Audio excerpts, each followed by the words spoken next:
Thank you for downloading this Brum Radio podcast. For more podcasts, visit brumradio.com. And now, for your listening pleasure, it's the Brum Picture Show, brought to you by Brum Radio. Hello and welcome to the Brum Picture Show on Brum Radio, a weekly film show covering local, independent and world cinema, brought to you by Birmingham-based community cinema collective Screen B14.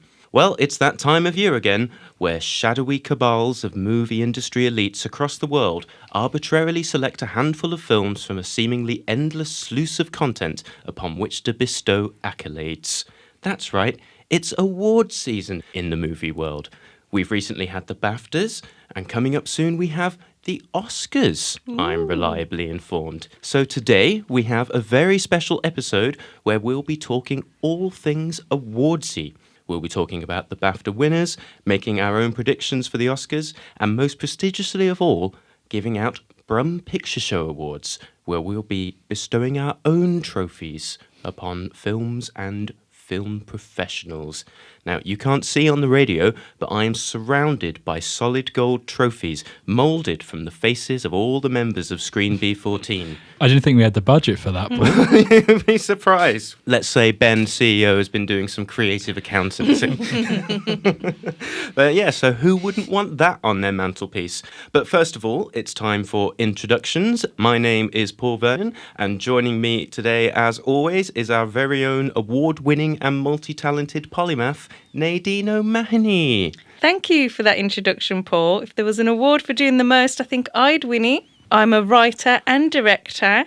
I'm the head programmer and social media marketing officer for Screen B14, and I present this show with you guys. Thank you, as always, for joining us again, Nadine. Now, regular listeners will remember there used to be a guy called Rory who would turn up on this show. Who's that? I know. Well, I don't know. You'll have to cast your mind back a bit. But he would, unfortunately, consistently put his career and other life commitments ahead of this supremely popular show. Now, we did say he was dead to us, but in the generous spirit of the awards season, when he begged us to come back, having failed in every other aspect of his life, we decided to give him a second chance. So, in our benevolence, we now welcome back Rory. Now, Rory, I know you must be feeling a little bit sheepish, but don't worry. The important thing is you realise you made a mistake and you're back now. So how's life, Rory? Firstly, thanks so much for that introduction, Paul. It's good to bring back the golden episodes to Brum Radio, because I know. Well, I've had a few emails myself going, when are you back? We need you. It's falling apart. It's too informative. That was just Paul's parents. That was just Paul's parents. And I said, message him yourself. We need the layman. Well, like I said, whilst maybe not as coveted of awards as my filmmaker next to me here, what I lack in awards, I more than make up for in surface level reviews on this podcast. I'm glad to bring that contribution back. Yeah, and your leathery radio voice. I hope you like leather. I'm vegan. That's actually a quote from the SpongeBob SquarePants movie. Oh, is it? Yeah, Mr. Krabs goes, "Welcome to the apocalypse. I hope you like leather." Well, that's our first impression out of the door today. Yeah. Who would have thought it would be a SpongeBob thing? I must say, I haven't seen that. It's one of my favourite quotes from any film. Oh, to be honest, so bless. But yeah, good to be back. It's lovely to have you back. So, how is the film going and everything? Are you still fundraising? Do you need another plug? Well, firstly, thank you for anyone who donated from that plug I did on the show. Mm-hmm. I'm not sure if it did make a big difference to the crowd. I think it was a massive bump. When looking at most of it was friends and family. Right, okay. Well, but yeah. Same as our listenership then, I suppose. Yeah. Thank you. Yeah, but no, we've got the money now. We are just hoping it doesn't rain. Right, yeah, it's not really something you can control, It's is it? not. If you would write a film that happens outside, right, couldn't you just write it in a room? In England. It's about sort of looking up at the stars, and the roof would be a major issue, I think, for that. Could be set in a conservatory. I'd go for stuck Damn footage. I didn't think Why about didn't the we think of that? conservatory. I think that's a good backup plan, perhaps. Yeah, Potentially, if that's a good point. If any if any listeners have a potential conservatory they could borrow on Sunday the 3rd, please drop us an email because that would be a good plan B. At pictureshow@brumradio.com. You'd love to have Rory round shooting in your conservatory. Yeah, Good. why not? It's only it will be a crew of about 20 people. That's fine. Very good. Well, we should probably move on, but yeah, it's lovely to have you back, Rory. So, as I mentioned, today we are going to be discussing all things awardsy. So, usually we do a news section at this point, and I suppose the big news today is that the Baftas have happened. So, that's of interest to film fans, I believe. So, I suppose big winners at the Baftas really was Oppenheimer in many ways. Yeah, it was Oppenheimer and then Poor Things. Yeah. So, generally, what do we think about these wins and what do we think this means for the Oscars? Well, I think the awards wins were quite predictable. For Bafta, I think it's British, so of course they're going to be backing up their boy, Chris Nolan. And without Lily Gladstone in the Best Actress race, I think it's not a surprise that Emma Stone won. I would have loved Vivian Opera, who starred in Rye Lane, to have got a nod. I read the other day, actually, that no black woman has ever won Best Leading Actress in the Baftas, which is pretty ridiculous in the amount of years it's been going. So that would have been a nice step forward, but unfortunately that wasn't the case. But I think the biggest news item to come out of Bafta was that the security had to remove a prankster who gatecrashed the Oppenheimer Best Film speech. And they don't want to talk about it. They don't want to give him the oxygen of publicity because apparently he does this a lot. But it was really weird because I saw the wins and I thought, that guy, I don't recognise him as part of the Oppenheimer team or the Oppenhomies, as Cillian Murphy has dubbed them. But I thought maybe is he a producer? He looked a bit young to be a producer. He had a wire sticking out his pocket. I thought, is that some kind of, is he security? Is that like, you know, a wire that goes to his ear or something? No, he was just a random guy who got out of his seat at the right time, walked on stage, and was just blanked by the Oppenheimer team. A little concerning after what happened to Chris Rock at the Oscars. I don't think these award ceremonies have learnt the lessons. He was removed afterwards by security, but you know, he could. What if he had punched Cillian Murphy's beautiful face? Indeed. It is funny how little attention they seem to pay to him. Like, I don't know whether he was making some kind of comment about how I think you can do anything with enough confidence. Or was he a supporter of the film? I think he was just, I mean, he's just one of these... a YouTube It wasn't just, or something, TikTok he might have got prankster. confused at Oppenheimer and then he went, I like Oppenheimer. And then walked on I love that. Yeah, because they managed to get it because conveniently at the beginning, like, Christopher Nolan was like, hey, get everyone up here. Or somebody was like, get everyone up here. And then he took that quite literally. He was like, yeah, everyone. I'm a one. But as far as pranks go, I'd say it was pretty bold. Pretty bold, but also not really very pranky, was it? Yeah. Just standing there. Just hanging out. You know. But I guess we're lucky it wasn't just Stop Oil or something and, you know, getting loads of orange powder everywhere. Is that too political? Well, maybe it would have been better if you'd had a cause or something. If you'd had some kind of political stance, at least it would have been worth something. He obviously knows how to get into award ceremonies. Yeah. He's done it before. Well, there is a thing is that, if you do anything with enough confidence, then you can get in anyway. There's like Maybe he had a high vis on when he Exactly. entered. High vis will get you anywhere. That's how I got on this show. That's true. Just waltzed in. I was like, all right, well, he clearly knows what he's doing. He's clearly a figure of some authority. Yeah, Dave told me to come through. That's right. Come back. He That's says, right. You wanted a delivery? Just got to bring it in. Did anything, you watched a little bit, didn't you, on the YouTube, Rory? Yeah, I saw Cillian Murphy's speech. That was good. That was nice. It was all fairly tame, to be honest. Yeah. I mean, Yeah, even the it's prankster was tame. Yeah, exactly. You know. Didn't even slap anybody. I know. Disgraceful. David Tennant, I thought, like I said, again, a very sort of, like in the age of roasting celebrities. It was all fairly. They were all obviously. We've got some writers in to write some fairly tame jokes. You know. Are you looking for that gig? Yeah, well, this is why I do the show. And you will see that. You will see this later with my dog puns. Well, yes, that brings us nicely to our next section of news, I suppose, because, well, the BAFTAs was interesting in that for some reason it started off with a bit about David Tennant, the presenter, dog sitting for Michael Sheen and bringing along his dog, Bark Ruffalo.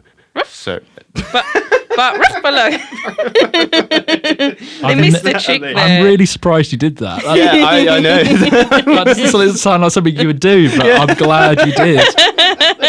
None of us were expecting that. But yeah, I don't really know how that came about or what the relevance was. Because, I mean, it has been a good award season for dogs because let's us not forget that at the Oscar luncheon, Messi, the Palm Dog winning Border Collie who played Snoop in Anatomy of a Fall, was flown over for the Oscars luncheon. And that's nice, isn't it? So do you think he flew first class? Surely they didn't put him in the hold. A star like that, of course. Yeah, I'd hate to think of him like in a cage.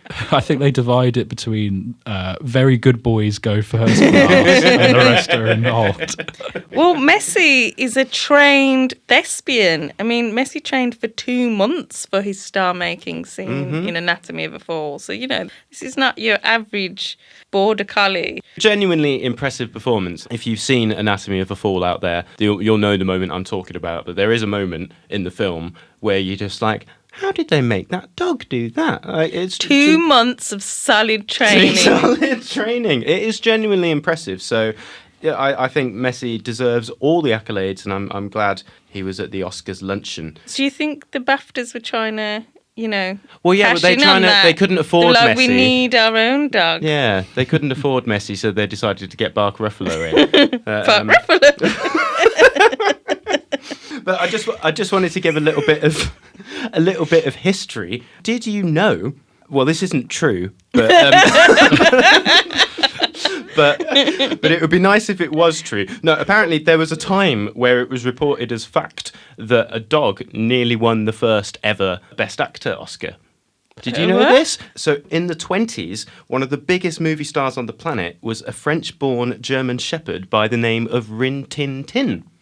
Did you know that? And he'd broken into show business, had even started to get star billing in his own movies, including 1923's Where the North Begins and 1924's The Lighthouse by the Sea. And he starred in 27 films across his lifetime. And apparently, as the Academy was staging the first ever Academy Awards, the inaugural winner for Best Actor was German performer Emil Jannings. However, a rumour started to circulate that Jannings wasn't the true winner, and instead it was claimed that the Academy members had actually voted Rin Tin Tin as the Best Actor of the Year, but the Academy itself staged a revote when it decided that the Oscars would not be taken seriously if a dog won the first award. And I think that is a great shame. Well, I disagree with you there, Paul, because my issue with canine actors is that all they can do is dogs.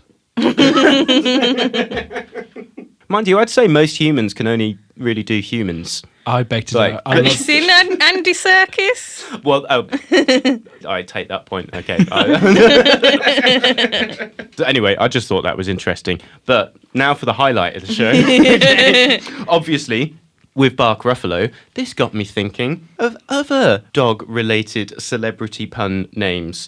And I'll be honest, we'll be getting onto the Best Picture announcements. Yeah, if we can fit it in. Yeah, but if we can fit it in. There's a few Best Picture nominations for the Oscars that I didn't watch. And I was going to watch them this afternoon, but then instead I wound up thinking of dog names. So I hope that's all right. So priorities. I think my first one that I came up with, I don't think I'd actually beat. So, you ready? Yes, go. Spaniel Day Lewis. Yeah. It's good. That's really good. Strong. Thanks. I hear he's very intense. And he sent that to me, and then I immediately went, "Oh God, that's really good." That's the bar. And I actually haven't got anything better than that, to be honest. And nor have I. Go on, Rory. Wagley Cooper. I like that. Okay, that's good. That's good, Rory. Are you got any more? All right, look, we're going round table here. I've got loads. Yeah, we'll keep going until we run out. I've literally got one, but I think okay, cool. my one might be the one. All right, cool. Go on. Angela Bassett Hound. Oh, all right. Yeah, that's pretty good. That's a good one. Yeah, that's good. That is good. Okay, Philip Seymour Wolfman. Yeah, that's good. I like that. That's all right. Yeah, I like that. What are we doing? This is Prime Radio. Yeah. Lit Cage. Oh. No, it's not good. It just sounds wrong, doesn't it? It does, because now all I can even do know is what that think means. about Nick Cage licking his own nether regions. I'm sure he has. I bet he has. He's gone- I bet he's tried at He least. has tried, yeah. We all have. And that won't be making the live show. No. I've got Emma Bone. No, that's good. Yeah, Oh, yeah. that's good. all right. I like that. Dogs like bones. Yeah. Brad Pitbull. Oh, Mm. clever. Yeah. I tried to think of something for Brad Pitt and I was like, no, there isn't anything. There you go. There you go. Not got many more. Rory, you got any more? Well, this one's more general Oscars. Okay. So pause things. Oh. Yeah, that one. All right. Corgi Mulligan. Okay, Yeah, that's all I was right. trying to think of one for her as well and I couldn't. And you'll really like this. Okay. Margot Doggy. Oh, that's a good one. Wow. Not doing any more. I didn't get any more dogs, but I did. I went a bit off piste, and I thought David 10 Ants. Oh. Yeah, That is off piste, but I like But that. I thought that'd be funny. Okay, that's good. So maybe next year, if he hosts again, they could get 10 ants. Yeah, in. instead of David Yeah, Tennant. David 10 ants. They'd be a lot more organised, wouldn't they? Yes, They would. I think it'd be an improvement. Oh, God. Well, this has been the peak of film journalism, I must say. So, if you listeners can think of any more dog-related puns, then please do not hesitate to email in at pictureshow@brumradio.com. I know that Skip, our regular listener / stalker, will have a few, as he loves both dogs and puns. I mean, there must be loads. I'm hoping the inbox will be flooded.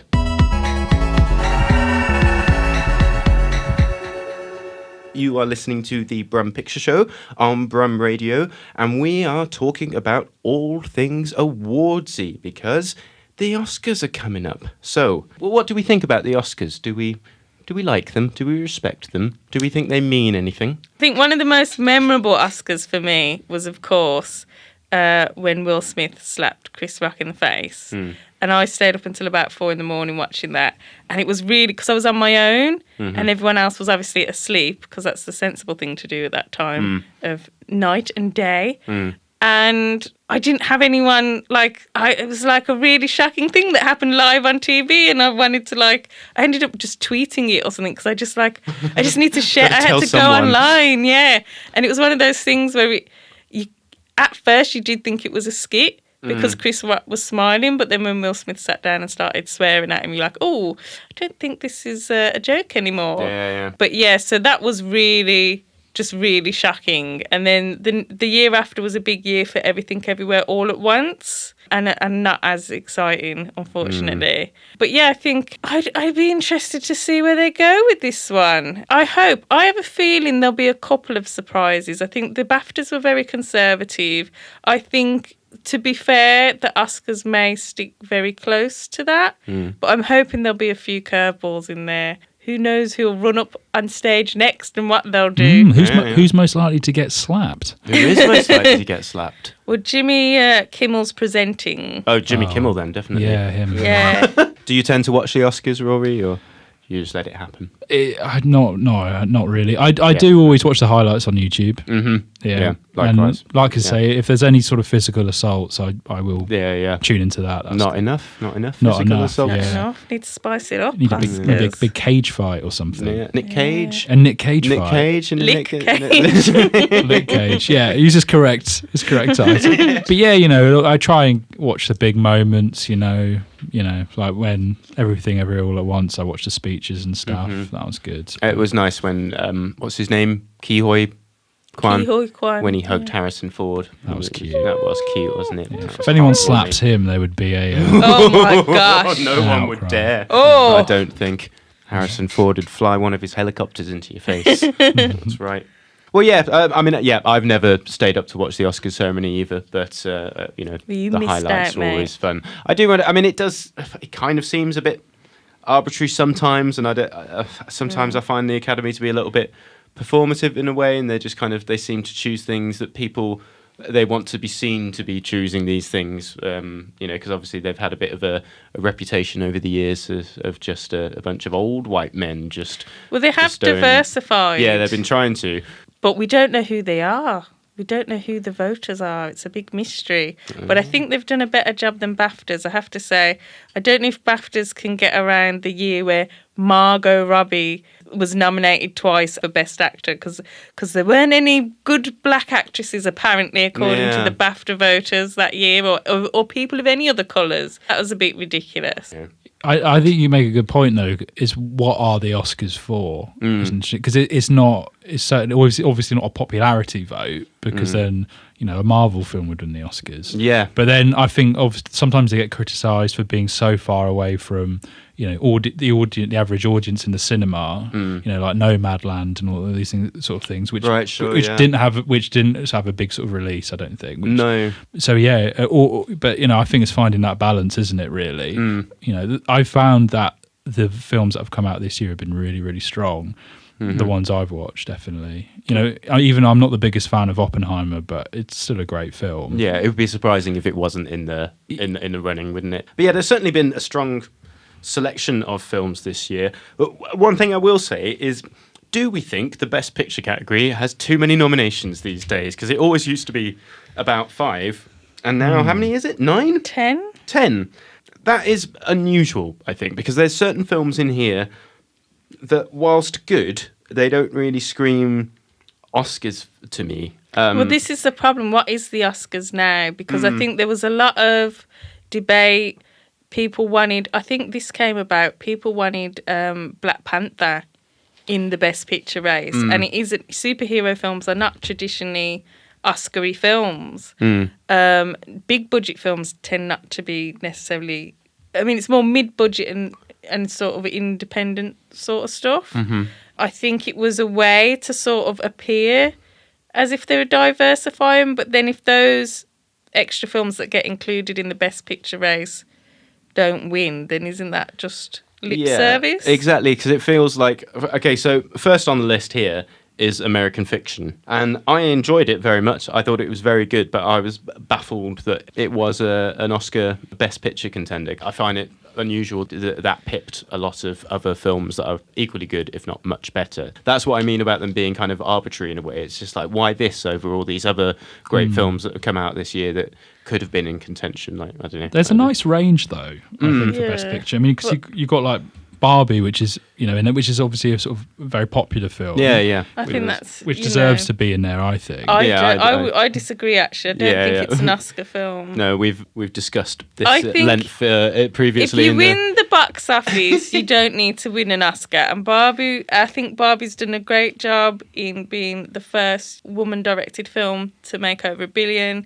It was obviously a cultural phenomenon, and I know Oppenheimer made over $1 billion as well, and Oppenheimer's on the list. But I think the Oscars should be there to highlight smaller films that people wouldn't have gone to see. That's my personal opinion. Well-crafted films. I know Barbie was well-crafted. I'm sure Oppenheimer was well-crafted as well.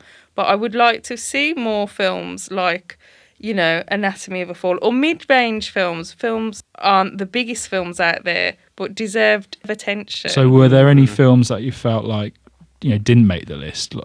I would have loved to have seen 1001 on the list. I thought you might say that, yeah. It was a small film. Or maybe not even in I would have liked to seen it in Best Picture, but I would have liked some nods to it, and it didn't make the cut at all. I think there was a fantastic performance. I think it had a lot to say. It was a really bold debut by a young black filmmaker, a woman. I don't think it got the love it deserved. It didn't have the marketing behind it that something like Maestro has, which I can't escape on social media. The ads of Bradley Cooper talking about the makeup and this and that. It's like, for goodness sake, Brad, you're not going to win. Stop being so aggressively sincere. Poor Brad. But yeah, I would have. That's a film I would have liked getting some attention. So I thought the same. and it wasn't in the race, and I think that was sad because I think that's the kind of film that deserves an Oscar bump. But I guess there are, certain smaller things like The Holdovers. Definitely, that's definitely a mid-budget film, which I enjoyed very much. I thought it was a really lovely film, and we've been playing. But is that an Oscar Best Picture film? Exactly. I guess it's what is an Oscar film. I have to say, I'm happy to see. I know it is not exactly a small budget film, but I'm happy to see Killers of the Flower Moon on there because I think that is a film that is really saying something. I think it's a shame that something like Oppenheimer, which is an interesting film, and I understand why it's been nominated, but I think, might squeeze out something like Killers of the Flower Moon. And like I said, Oppenheimer made over $1 billion at the box office. Does it need the extra love? We've also got Past Lives on there, so I guess that's kind of a smaller film. I mean, that is the kind of film. I just see the Oscars as it should be the best. Yeah. If you just the best film should win the best picture category. But that then, makes if sense, it's the best film, shouldn't that be? Because I know they're starting to reach out more, but it's obviously very American focused. Yeah. Apart from Parasite was, I think, the first foreign language film to ever win Best Picture, and that deserved it. It was Best Picture. So if you're saying it's about the best film, they should reach out. There needs to be more, Agreed, even more variety. I mean, Well, we've got Zone of Interest, which is another non-English language film, but it's made by an English person. So is it an international film? That's the thing. I think this is getting quite muddled, really, because again, so similarly with the BAFTAs, the Zone of Interest is nominated in both Best Picture and Best. What do the Oscars international call it? Film. International film. It just doesn't really make much sense. Maybe we should just have the Best Picture should encompass all the world's cinema, but then of course the Oscars is always going to have a Western bias, and therefore if you got rid of the international film category, then you wouldn't get as many international films getting awards attention. So it's a bit of a tricky thing. Well, I think it's the same reasoning for having separate Best Actor and Best Actress categories, isn't it? Because they'd say, and I don't know what the solution is, whether to just say Best Actor or separate performances. But then women would never win. That's the problem. Well, that's what people say. But then we've had women that came out a lot more because they can't. They can't act. But maybe it would incentivize. I mean, look at in the last few years. Incentivize them to act better. No, to give women better parts, because in the last few years, there's no best female director, is there? And best male director. Yeah. Maybe they should rephrase Best Picture to Best Western Film.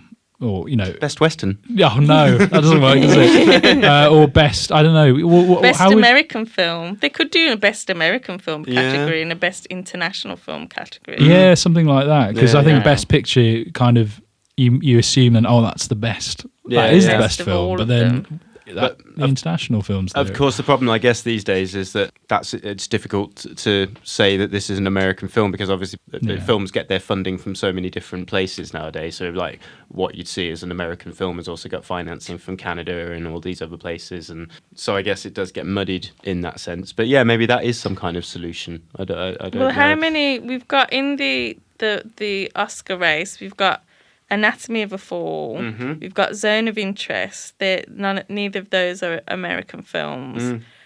Poor Things. Emma Stone's in it, and she was a producer. But Yorgos Lanthimos is Greek, and it's set in the UK. So I don't know how you'd categorise that one. No. But yes, listeners, if you've got a solution.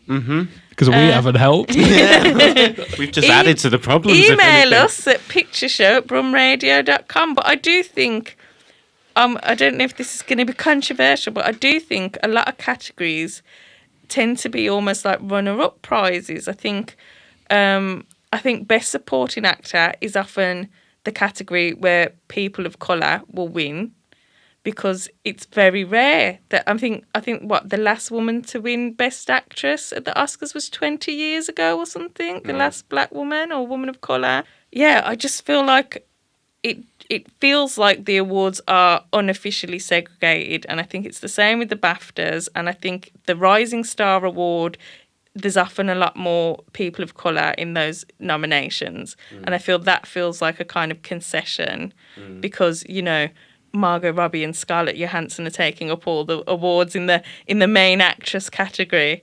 So I do think, I don't know what the solution is. I guess it's diversifying the voters. Could the problem also be just that there's people of colour aren't in the positions in which Margot Robbie are in? But it becomes a catch-22 then, doesn't it? Because if you don't give people that attention, look at women directors. A few years ago, just a couple of years ago, they were saying, "Oh, there isn't enough of them. We're not getting the film festivals and the distributors, you know, it's a supply issue," they were trying to say. And now in the space of a few years, we've had, you know, some fantastic female directors and winners. Nomadland won, and this year people were shocked at, you know, only one woman director being nominated. Whereas a couple of years ago, it was a shock that a woman had even made a film, let alone been nominated. And there's, you know, a couple of films in the Best Picture category that have been nominated by women. And I think that progress has been made in a very short amount of time. So I think it's an excuse to say that there aren't good enough roles for women or people of colour to get awards. I think, you know, it's not the good enough roles. I think what I was trying to say is the roles are good enough. It's just that is it an issue that people of colour aren't being selected for them? So, like, let's say Barbie. Well, maybe Barbie's a difficult example because it's based on, but you know, like those sort of roles in which are Oscar leading roles. Yeah, it's the roles that are the issue. It's not the quality of the roles. It's the quality of the roles are there. Well, Margot Robbie didn't get an Oscar nom for Barbie, and I don't think she deserved it personally. But shots fired. But she had enough BAFTA nominations. She'll be all right. She's all right. I'll give you but that. Here's the thing.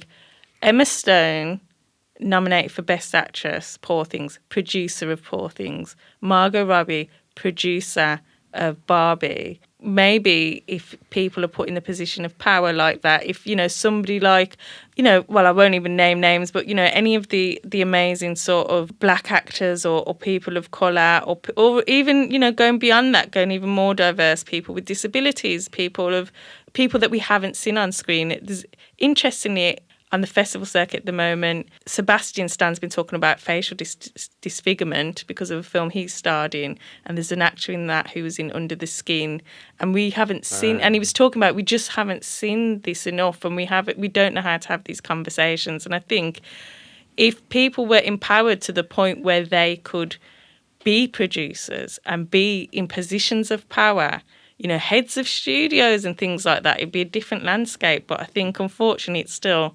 very, you know, very monodiverse at the top. Well, yes, very serious points indeed. Let's get back to some dogs. Should we lighten the mood by talking about the zone of interest? Because there's been basically most of the films on the Best Picture list we have discussed at length on the show before. So do go back and listen to our previous episodes. Download them 100 times. You can get them on Mixcloud for the radio version, and then wherever you get your podcasts for the podcast version. But yeah, I think we've all seen the zone of interest, right? So what do we think of that? Do we think it should be in this Best Picture race, or what? Come on. Rory, yes. Go. Yes. Okay, thanks, Rory. Yeah. Nadine. No, Rory, carry on. What were your thoughts? Because you said you really liked it, didn't you? I loved it. Not in loved it, as in that was a lovely experience. It's a hard film to talk about because it's not entertainment. But it was, I mean, you kind of came away from it felt very cold, and I felt very sort of like, you know, I've almost felt guilty at how sort of unemotional I felt from the film, and you were kind of, well, that is the reason he put you in that position because that's how they felt. And I thought that was just such a, you know, on reflection, such a powerful use of film, really.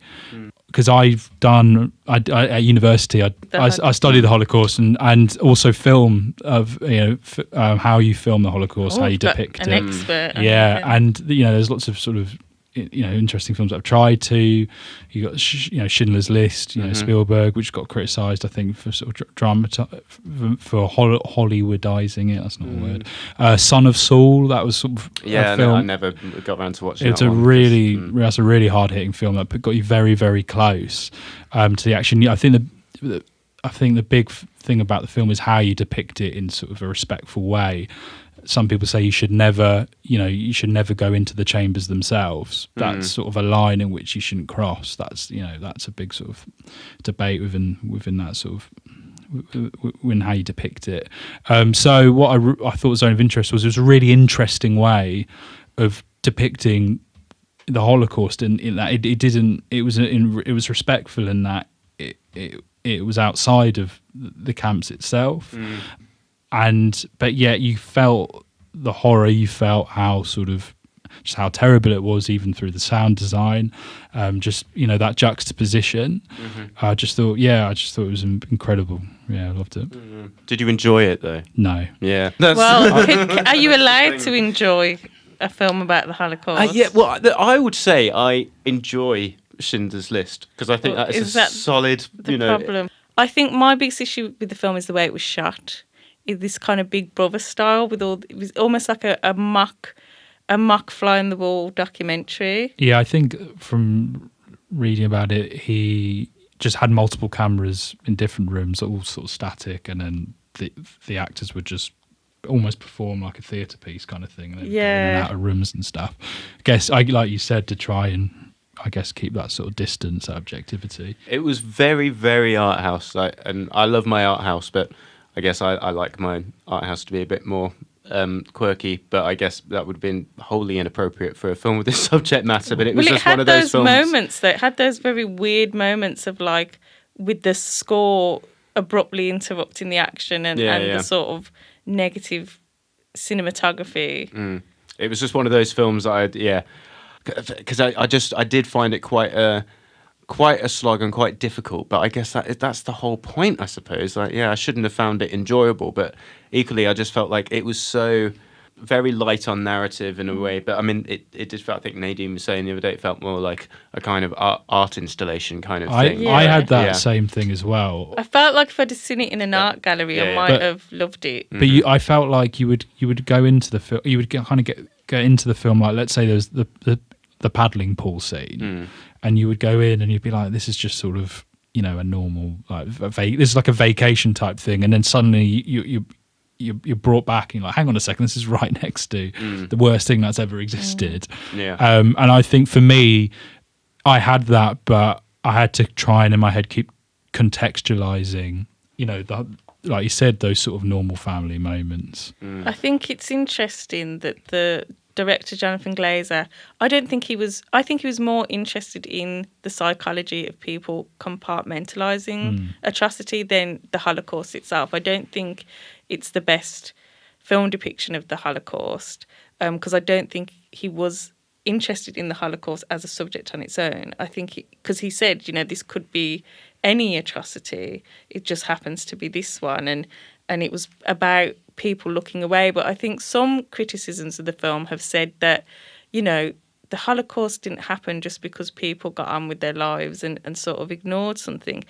The Jewish people at that time were systematically dehumanized in a way that, obviously isn't dealt with or touched upon in the film at all. It wasn't just... Oh, that's interesting. See, I see that as the depiction is the dehumanization, really. There's a death factory in there, and yet we're in the paddling pool. That for me was I found that as the dehumanizing. And it's interesting that people have said that, I think it's a film that starts a lot of discussion, and I think it's a shame just looking at Letterboxd. There is a divide. People are either rating it 5 stars, which is quite the most popular. I think people really love the film, but then there are a few people who've come in much lower.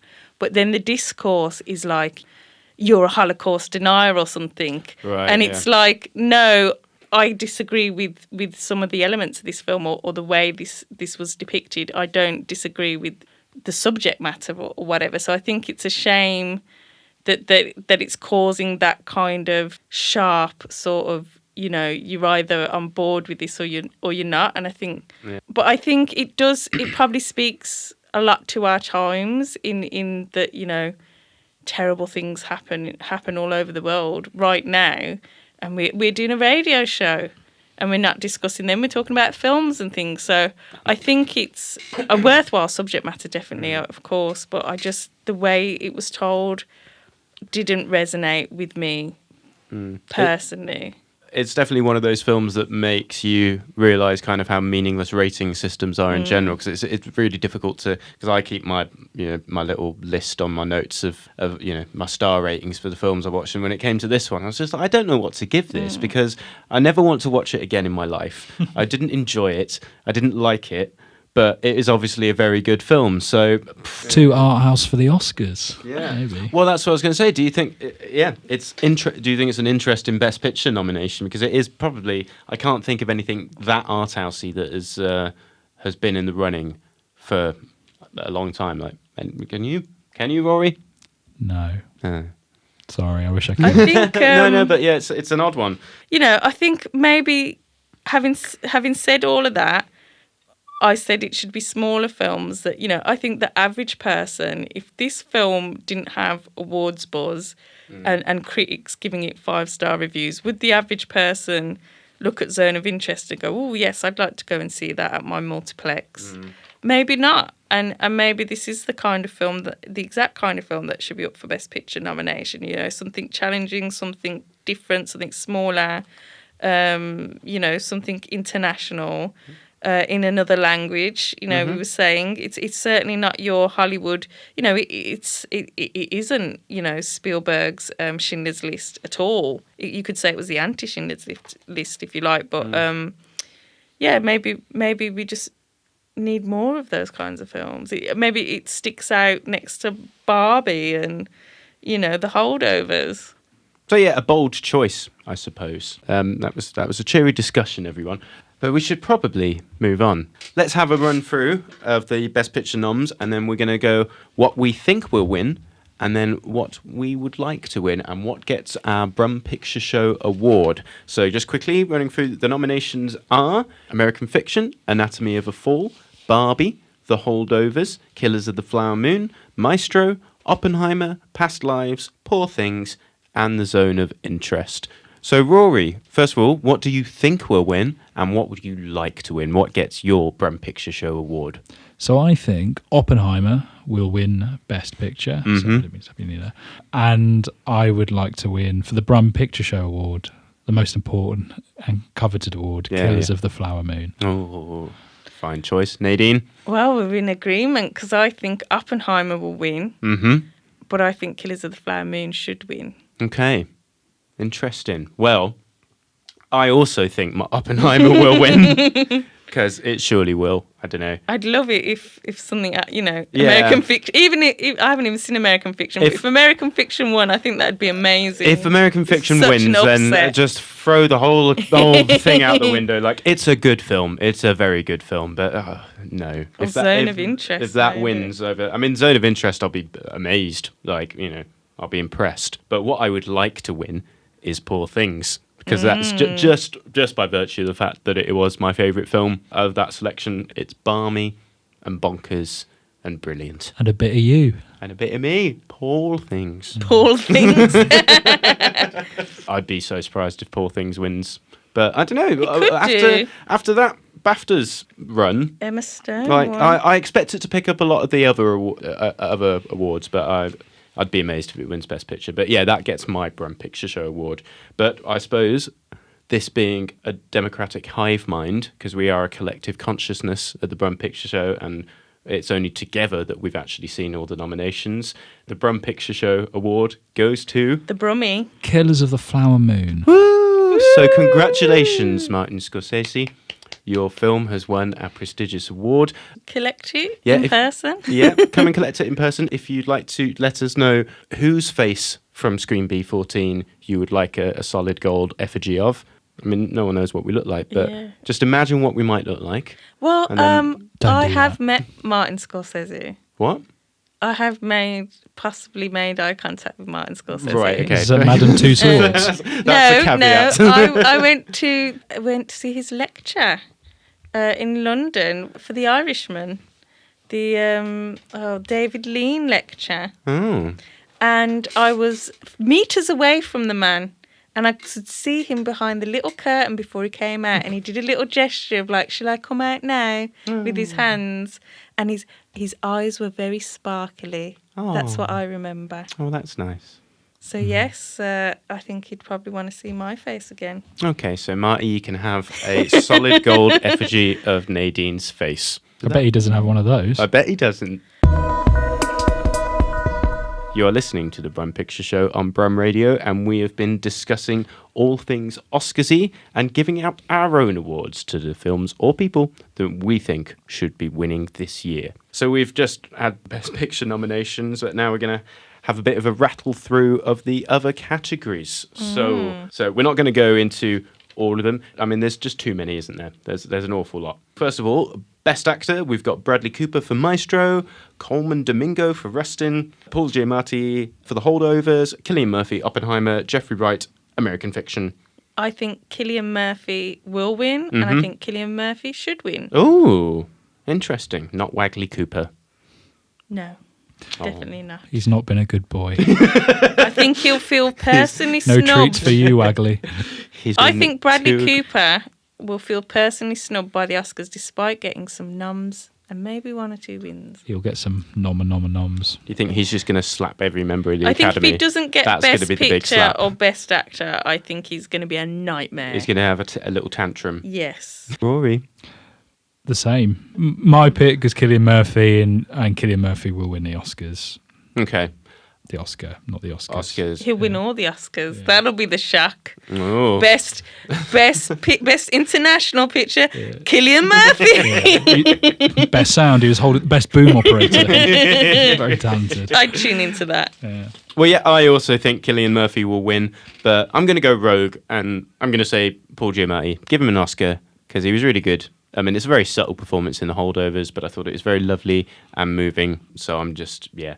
Well, but the Academy don't like subtle. They don't like subtle. But he did have a fake eye, though, didn't he? They like that. Yeah, they love that. Yeah. They like it when you disfigure yourself slightly. But I suppose that means the democratic answer for the winner of the Brum Picture Show Award for Best Actor is Cillian Murphy. Woo! Well done, Cillian. Let us know when you want to pick up your trophy. So we've got Best Actress, Annette Bening for Naiad, Lily Gladstone, Killers of the Flower Moon, Sandra Hüller for Anatomy of a Fall, Carey Mulligan for Maestro, and Emma Stone for Poor Things. Well, it's been Sandra Hüller's year this year, being in both Anatomy of a Fall and Zone of Interest. Mm-hmm.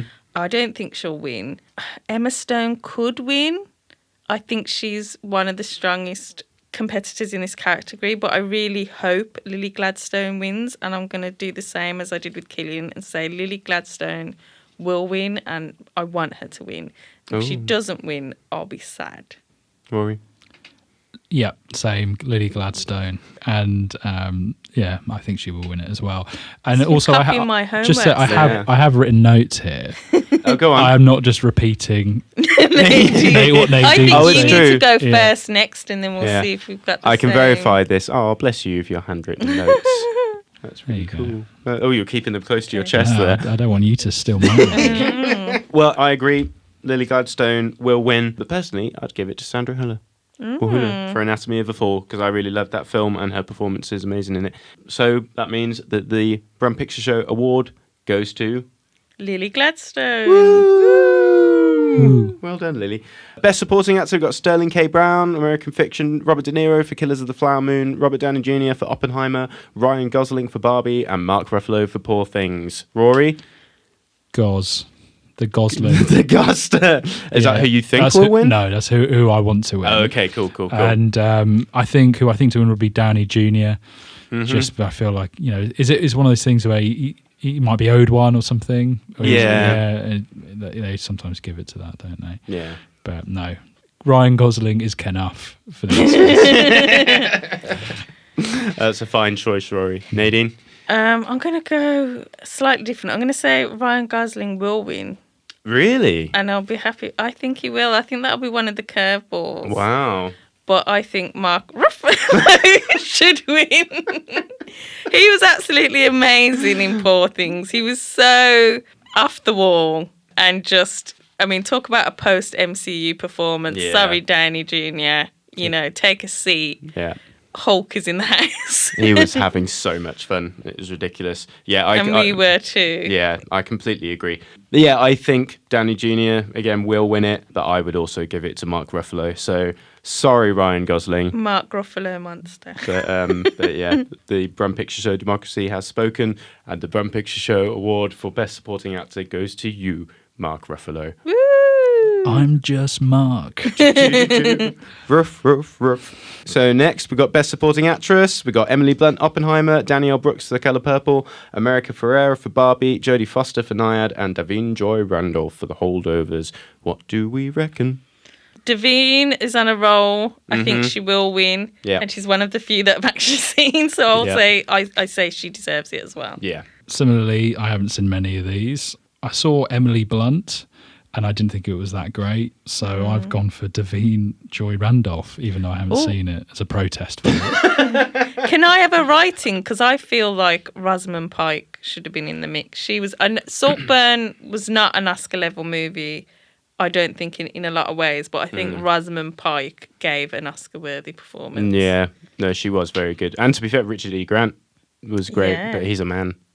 Yeah, so he's not in this not category. eligible. Category. It's a shame. Who are your It's a shame. choices, Paul? Well, again, I've not seen a lot of. Well, I said that I've just not seen The Colour Purple or Naiad. So who knows? I'm sure Jodie Foster did great in that. But I will also go for Davine Joy Randolph because I did actually think that she was really good in The Holdovers, and I also think she will win and should win. So, Brum Picture Show Award for Best Supporting Actress goes to. Davine Joy Joy Randolph. Randolph. Well done, Davine.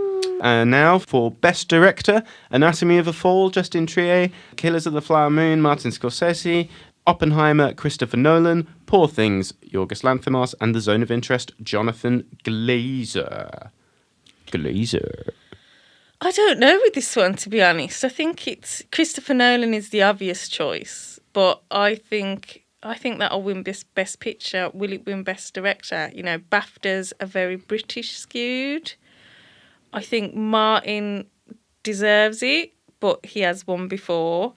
I think it would be great to have a woman win. Justin Triet, you know, we've got a lot of making up to do Oscars. Yorgos, I don't know if he will win. And who was the other one? Just Jonathan Glazer. This one I'm least confident in, but I think if Nolan won, that'd be very boring, to be honest. And he might win, but I would like anybody else to win. Yeah, I feel Apart like he from might. Bradley Cooper, but he's not nominated, is he? Oh yeah, I wonder how he felt about that. Oh, snub. Biggest snub award goes to Bradley Cooper. Oh, Braddles. So what's your answer then? I don't know is the answer. You don't know. So the don't Brum know. Picture Show Award from Nadine Anybody goes to anybody but Christopher Nolan. All right, cool. I like that philosophy. Rory? So this is, you're not going to like this, but my pick was Jonathan Glazer for The Zone of Interest. Well, no. Yeah. Well, he's anybody. He's not Christopher Nolan. Yeah. But I think Nolan's got to take it, isn't he? And also, Yeah. there, I mean, again, he does deserve it from his He previous won the box office. from his filmography. You know, he's put out a few bangers. It's not about what you did in the past. It's what you did that year, isn't it? Can't talk Well, about... you say that, but It's then not cumulative. Marty wouldn't have won for The Departed. Well, that's if what that was the case. fellowships are for, isn't it? And all of that. Yeah. No, I disagree. I agree. I don't think he should win for this. No, But he will. he will. Yeah. Very well. Yeah, I kind of agree. Nolan will win, I think, but I wouldn't give it to him. Yeah, you hear that, Chris? But yeah, I guess, well, I'm going to go Yorgos again, because So I'm it's just a a Poor tie? Things fanboy. So it's a tie. That can happen. Yeah. We've got enough trophies to go around. We're splitting that trophy down the middle. Posting it off. So what? So it's a tie between Jonathan Glazer, Yorgos, and That's it. That's a tie. It's Yeah. a two-way tie. There we go. Both of those are anybody but Christopher Nolan, which was my choice. Yeah, so basically, anybody that isn't Christopher Nolan, come into the studio Yeah. and come get your Brum Picture Show Yeah. award. Maybe the young man who jumped up on stage Yeah, maybe. during the Oh, it'd be great to during get the him on. Bafta. Yeah, yeah. Oh, Could yeah. be a great guest. Yeah. I need to find out what his name is. They wouldn't name him because they didn't want to give him the oxygen of publicity. That's But we don't mind. No, yeah. We'll have him on. We'll have anyone on. You know. But yeah, so that was the main categories. Obviously, there's loads of other categories. We would be here. We'd be here all day, wouldn't we? I do want to mention. I really hope Godzilla -1 wins for VFX because I thought that was really impressive because they only had like 35 people working on the VFX for that apparently, and Godzilla has been turning up to all the award ceremonies and stuff. So that would just be. I just want to see little Godzilla get up on stage and accept his Oscar. You wouldn't You want your alter ego, Gareth Evans, to win. Gareth Edwards. Gareth Edwards to win. He'll never not be confused with Gareth Evans. He's got will the freedom of Nuneaton. The freedom of Will he get an Nuneaton. Oscar? Will he indeed? I don't think so. No, Oh, no, I'm not sure. I think he might. He might. Let's see. Well, That's my hopefully. prediction. Yeah. Edwards/Evans. Yeah. You are listening to the Brum Picture Show on Brum Radio, and we have been discussing all things awardsy. So now we've just got time for a few extra categories that we've made up. Rory, you had some. Rory, Yeah. start I don't us know off. if we're going to accept these on the show. Oh, let's see. I'm So, intrigued. This is the Desecration of the Dead Award. Ooh. Go on. Wow. Yeah. I wasn't expecting that to come out of your mouth. Okay, there's two nominees. Okay, cool. The first is Barry Keoghan for Saltburn, Right, yes. and then the second is the entire cast of Society of the Snow. Wow. I think I'd give that to Barry Keoghan because we discussed that, the Pope had given a waiver. Gave them permission. Yeah. Actually, Society of the Snow. That is They got the numbers there, I think. yeah. That was nominated for Best International Feature in the. They had in a the good Oscars, reason, though. I don't but- know if Barry Keoghan had a good enough reason for his desecration. Well, that makes it the best desecration, then, doesn't it? Yeah. That was the most desecrating thing to do because Yeah. Society of the Snow. Improv desecration. Yeah, they had to do it. Yes, exactly. He just wanted to see what the character would do. That's right. That's what he said. All right. Yeah, I like that one. I suppose another good one for that would be Poor Things in a way, because is that Yeah. desecration, turning Yeah. someone into I think a baby-brained taking woman? a baby brain out of a dead woman's body. Oh, yeah, and- you've not seen it. desecration. That Yeah, is yeah. That's another That's category. literal Yeah. desecration. Another nomination. Another nomination. Oh, I didn't think about that. Yeah. So there you go. It's a good category. What else? Best worst accent. And nominees, everybody in Poor Things. But especially. But the winner would be Mark Ruffalo. Mark I was going to Ruffalo. do it again. I thought, I can't do it again. Yeah. That's over-egging it. But yeah, Mark Ruffalo Monster would win that. Mark Ruffalo Monster. Um, Very good. You got any thoughts on who would win? I For you. back Mark Ruff. Back. Hello. Anything else? Most intrusive score, I think, was Oh, something yes. you discussed. Most intrusive score has got to go to Oppenheimer for me, Well, of course. that was before we saw Zone of Interest. That I mean, wa- that is very intrusive. Yes, but intrusive in a good way. I Intrusive think. in a way that intentional way. Yeah, because it was like, wake up! Yeah. Every now and again. It's like, yeah, It was. exactly. I do love Mika Levy. But that was my favourite thing about the film was the score and the sound design. It was like, my especially, favourite yeah, thing the- about Under the Skin as well, and that was Jonathan Glazer and Mika Levy as Yeah, well. yeah, properly well done. The end credits, very clever, with all the screaming. Enjoyed that. Most aggressively sincere Of course. will be the only award Bradley Cooper wins, and I hope he appreciates it. I think is Carey Mulligan in the race. She's a contender, maybe. Maybe. But I'd like her to win Do you and him mean not to Corgi win. Mulligan? Yeah, I'd like Corgi Mulligan to win, and what was Bradley Cooper's dog name? Waggly Cooper. Waggly Cooper. Waggly Cooper. to not win. I think that would be funny. So I guess following on from that category, related to that is biggest Oscar bait. So you would give that to Maestro, obviously. Of course. Waggly, yeah. Yeah, Waggly. He's winning all the awards, isn't he? He's done, you see. Swept the board. It's all right, Bradley. You're doing all right. And he's going to win my biggest WTF moment, I think. Oh, yeah. I mean, I think the PIMP song, I mean, that was kind of intrusive. But I think that was kind of a WTF moment in Anatomy of a Fall, because you weren't expecting that. But I think the giant inflatable Snoopy in Maestro was a very Eh? So yeah, I think that wins my biggest. I don't remember that. Oh right, I've not seen it's it. all I could remember. It was very So it has been a good year for dogs, hasn't it? Yeah, a great year Snoop for Bradley. and Snoopy. Great year for Bradley. Yeah. Well done, Bradley. On the Brum Picture Show today. Quickly going back to the Oscar bait thing, this was something that wasn't in the Oscars contention, but obviously really wanted to be so badly, and that was the Iron Claw. Which you saw the other day. Have you seen that, No, Rory? but I was like, that's Oscar bait. Yeah, it is, and I do kind of feel sorry because I feel Zac Efron in particular was definitely doing the best he could in that. Like he obviously bulked up a bit, and well, that's what he does. That is what he does. He's known for Is he? The best he does is putting on muscle. Best bulking up, Zac Efron. Yeah. There Well you go. well done, Zac. Yeah, an interesting film because it's.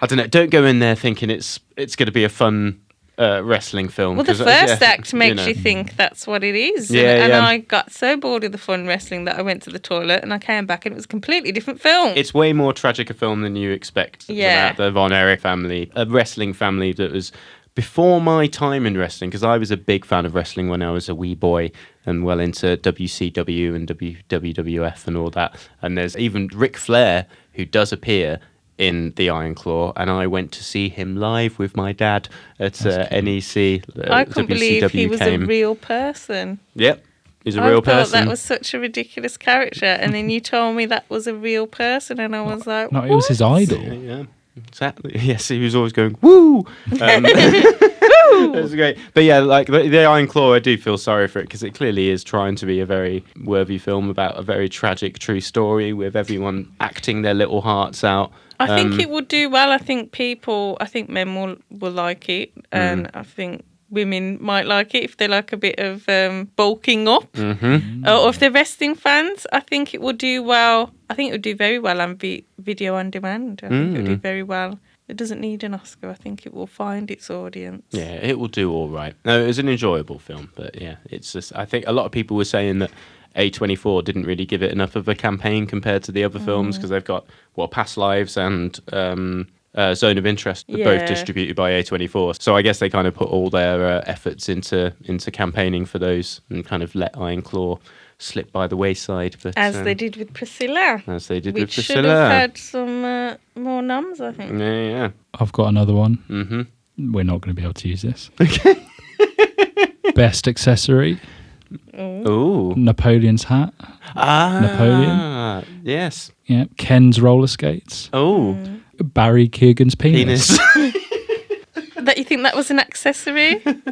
Well, I think it helped his performance. There's a BBC presenter's gotten in trouble, hasn't he? For going around asking people. Well, he asked two people that I saw. He asked Andrew Scott, who didn't want to have that conversation. No. And he asked Sophie Ellis-Bextor. Oh, really? And she gave an answer, quite a diplomatic answer, but the internet was not impressed. Yeah, no, that was bad. Did you see that, Rory? No. Some inappropriate behaviour by a BBC presenter. Yes. Yeah. Can you believe Going it? around asking people if they'd seen it and if it had been a prosthetic and questions of that nature. And Andrew Scott in particular just looks so uncomfortable because he's there. Well, he said, do you know him personally? That could be a good, most sort of awkward, biggest prosthetic that has caused offence. Yes. And I think Bradley Cooper's nose from Maestro or Barry Keoghan's penis. There we Well, go. is it a prosthetic though? The look in Rory's eyes when he just said Barry Keoghan's Do we penis. know that it's a prosthetic? I don't know if I don't believe Are it's- we going to make him prove it? Nadine, I don't. You don't need to show me that. That's fine. That's Anyway, we are appropriate. contributing to the objectification of Barry Keoghan. But just going back to Napoleon, I just wanted to, because biggest snub was one of the categories, right? Yeah, that's a good Yeah. one. It feels baffling to me. You know, none of us particularly loved Napoleon, but a film of that scale, like a grand epic, like how that doesn't get in the mix. I don't know, because the thing is, we don't have enough of that kind of film, like, you know, massive historical epics with proper I big think- battles. I just find it strange that, yeah, again, something like American Fiction would wind up in the race over Napoleon. I think it suffered at the hands of the scissors to get it to a watchable length at the cinema. And I think I don't even feel like I've watched it yet because I haven't watched the director's cut. And having seen Kingdom of Heaven, we know how different. So I don't even feel like I can judge it yet because I don't think like I've seen the real film yet. Regardless, there's big battles in it. It looks nice. So I don't know, the fact that Ridley Scott could just kind of pull something like that out of the bag when so many people have been trying to get Napoleon adaptations off the ground for years, and Ridley just turns around and just goes, "Oh, I'll make it." With Joaquin in it. With Joaquin, exactly. Joaquin wasn't you know. nominated, was he? No, he wasn't. So I don't know.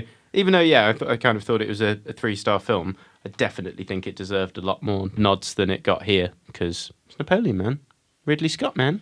Well, Joaquin, he's man. apparently making a Bee Gees movie Oh, next. yes. So maybe that will be the one that gets him the gold trophy. Maybe. I did actually misread that headline and I thought it said Ridley Scott to make a Bee movie. And I thought it was going to be a live action remake of the Bee movie. No, that'd be I'd love fun. that. And I was quite excited, even though I haven't seen that film. I just thought that was insane. The B movie is a really good film, actually. And then when I saw it was Bee Gees, Seinfeld. I wasn't as impressed, but I did say to Paul that I thought you might be able to sign up for that. Maybe could be an acting debut for you. Not a debut. Oh, sorry. I've had multiple acting and one that is coming out. Are you going to put me in one of your films? Eh? I need to get some money first. I'm not that expensive. Email me. I get CVs in the email. Please don't email me your CV. I don't have anything slated, so it's just going to go in my slush pile. Don't waste your time. Wait for me to put a casting call out and then get in touch. But I need to raise the money first, folks. There you go.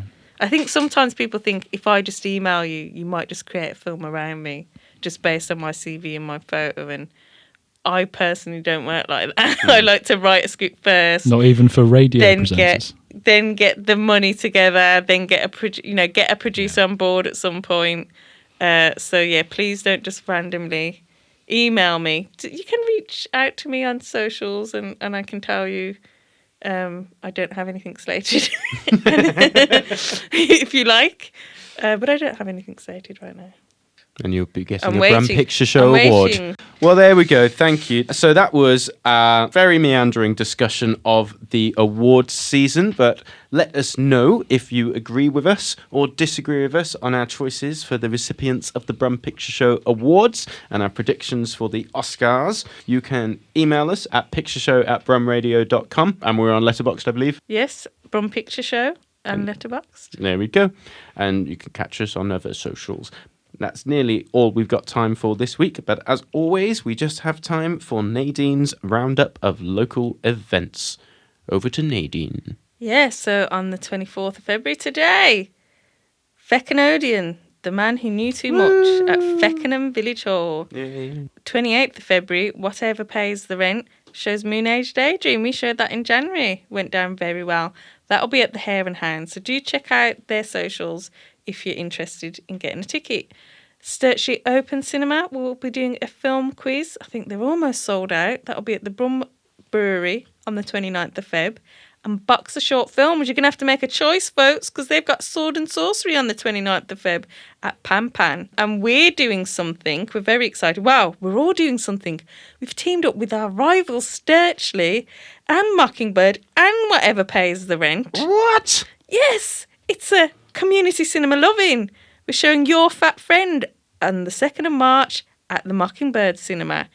So yeah, come and watch that, and there'll be a recorded Q&A. It's a fantastic documentary. It's very moving. People, we're sold out in Nottingham. We want to get it sold out here as well. So we're teaming up, and we want to get this out there. So 2nd of March, Your Fat Friend at the Mockingbird Cinema. And on the 3rd of March, the Old Oak will be playing at Moorpool Hall, and that is a Circle Cinema screening. So yes, lots of things to be watching coming up. Very exciting indeed. Thank you for listening, everybody. As always, do be sure to tune in next time, where I believe we'll be talking about Martin Scorsese to tie in with our screening of After Hours. And yes. So you can get a ticket to that as well. 22nd of March. Exactly. And also, as he is the most nominated director in Oscars history, right? Most nominated. That's our reward. That's our award we're giving him. We're showing After Hours, a film he made many years ago. Exactly. That didn't win an award. But do check out at ScreenB14 if you want a ticket. That's right. But in the meantime, it's goodbye from me, Paul. Goodbye from me, Nadine. And goodbye from me, Rory. Goodbye from Mark Ruffalo. Goodbye from Mark Ruffalo. Goodbye.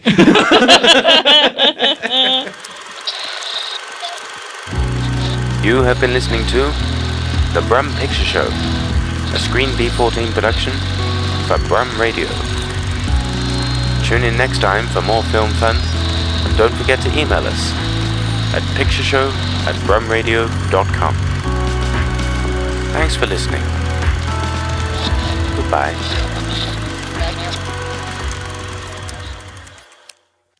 And then Michael Ken Terrier. Should he just stopped at Spaniel? The Spaniel. Yeah. Okay, well, Cairn Terrier is a type of dog. Yeah. Michael Caine sounds a bit like Cairn. Yeah. Okay. Yeah. I think if you There have we to go. explain it, Yeah. it didn't work, did it? Thank you for listening to this Brum Radio podcast. Don't forget to subscribe and rate us on your podcast app.